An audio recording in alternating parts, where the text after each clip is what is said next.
Week 5 of the fantasy baseball season. Here's a few hitters I look to buy and trade for this week. The first hitter, Manny Machado of the San Diego Padres. Manny Machado, he's off to a slow start in the early going this season. So is Fernando Tatis and Jackson Merrill on this Padre team. But Manny Machado under the Mendoza line, 2 homers, 10 RBIs, 10 runs scored, a stolen base, a 186 average, and a 330 on base percent.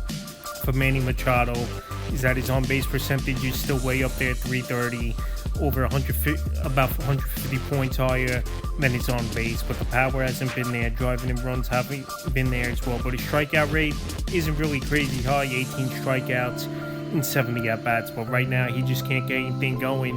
Is Machado. April 17th at the Angels, 1 for 4. April 18th at the Angels, 0 for 4. April 19th at the Angels, 0 for 4. And so far in tonight's game, time of recording this, he's 0 for 2 in this one at the Rockies. So, like I said, he hasn't gotten a hit now.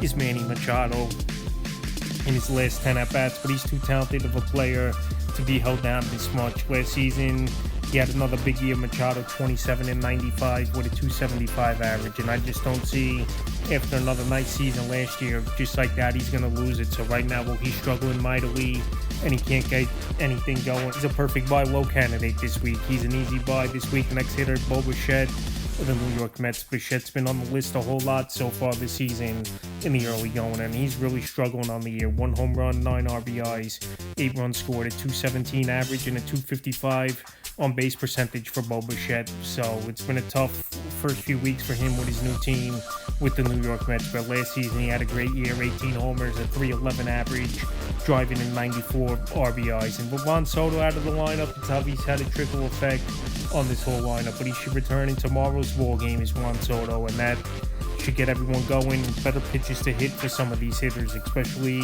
a guy like Bo Bichette. April 15th at the Dodgers, 1 for 4 run. April 17th at the Cubs, 1 for 5. April 18th at the Cubs, 1 for 4 run. April 19th at the Cubs, 0 for 4. And April 21st in tonight's game versus the Twins, 1 for 4 in that one. So he's struggling, Bo Bichette.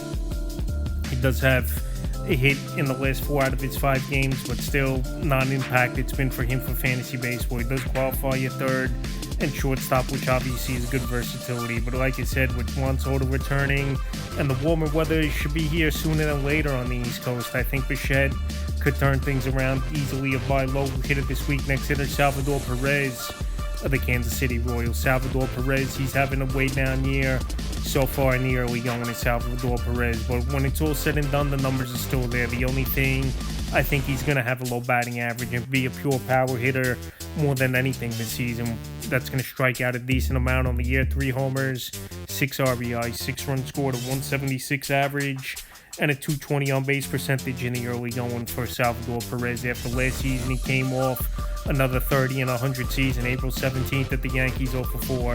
April 19th at the Yankees, 0 for 4. April 20th versus the O's, 3 for 6 with a run. And in tonight's game, he's 1 for 4. Is Salvador Perez. So like I said, he hasn't gotten anything going. Hitting under the Mendoza line as well is Salvador Perez. But he's a good hitter, and the power is going to be there. And another thing as well, Kansas City, they're one of the worst teams in the league. And I think their offense is going to keep being this down all season long. So Salvador Perez still in that cleanup spot.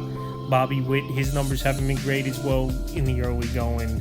And I think this Royal team, these 2 guys are going to start hitting, and especially Perez this week, where you don't got to give up much, I believe, in a deal to get him on your roster. I've even seen him dropped in one of my leagues, which I think is a little overboard. Next hitter, Ronald Acuna of the Atlanta Braves. Ronald Acuna, he was an early pick in the draft in the first, second round for fantasy owners, and so far he's off to a very slow start. Is Acuna, 1 home run, 5 RBIs, 10 runs scored, 4 stolen bases, a 244 average, and a 359 on base percentage. So Ronald Acuna, we know he's had many injuries over the last few seasons, the ACL on and off. He's been banged up on and off as well. He left yesterday's game hit by a pitch, but he returned tonight and he played the full game. But he's just not getting anything going, is Ronald Acuna. But once he finds it, you know he's going to tear it up. Is Acuna, put up his big numbers, and he can carry your fantasy team for months on end. April 18th at the Phillies, 1 for 4. April 19th at the Phillies, 1 for 4 with a run. April 20th at the Nats, 0 for 1 with a run, where he left that game early, getting hit by a pitch. And April 21st in tonight's game at the Nationals, 1 for 5. So he's still getting a hit 4 out of 5 games. he's got one is Ronald Acuna, but the power hasn't been there. Extra base hits haven't been there. And the stolen bases, we expect it to go down this season, where, like I said, that ACL and knee injuries have plagued him on and off over the last few seasons. But right now, well, he's struggling mightily in the early going. And we know he's too talented of a player, even with the injuries, to hold him back. Like we saw last season, he came back and he played pretty much half the season, a little bit more. He had 21 homers, 42 RBIs, and a 290 average. I think Acuna, he's going to get it going sooner than later. And the only thing that's going to take a hit for him, obviously, is the stolen bases with the knee injury. But the positive thing about this year, that on-base percentage still a strong number at .359 on the year, where obviously he's hitting .244, but still 115 points higher on the on-base to batting average. Definitely a buy-low hitter this week. And the final hitter, Jazz Chisholm of the New York Yankees. Jazz Chisholm coming into the year, he was very confident he was going to have a big season. He said 50-50, even though no one bought that with Jazz Chisholm. And right now, he's one of the worst second basemen in all the league. No home runs, 3 RBI, 6 runs scored, a 164 average, and a 265 on-base percentage. So the only thing I'll give him is on base is 101 points higher than his batting average. So at least he's drawing walks, finding ways to get on base, is Jazz Chisholm. But he's struggling mightily, but he's coming off a 2-for-4 game in tonight's game at the Boston Red Sox. And maybe he'll build off that, but like I said, his value is way down there. He's hitting under the Mendoza line easily, and he's a buy-low guy, especially in this Yankee lineup where I know they're struggling. Besides Aaron Judge and Ben Rice, everyone else has been inconsistent and having down years so far. But I think once it warms up a little bit, this lineup's really going to get things going. And we see it every summer where this Yankee offense, they explode and they put up a lot of runs, and amongst the league leaders in home runs every season, even though Chisholm still hasn't hit one.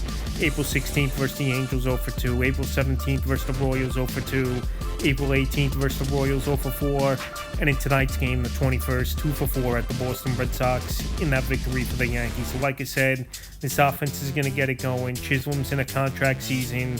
I don't think he's going to be bad all season long.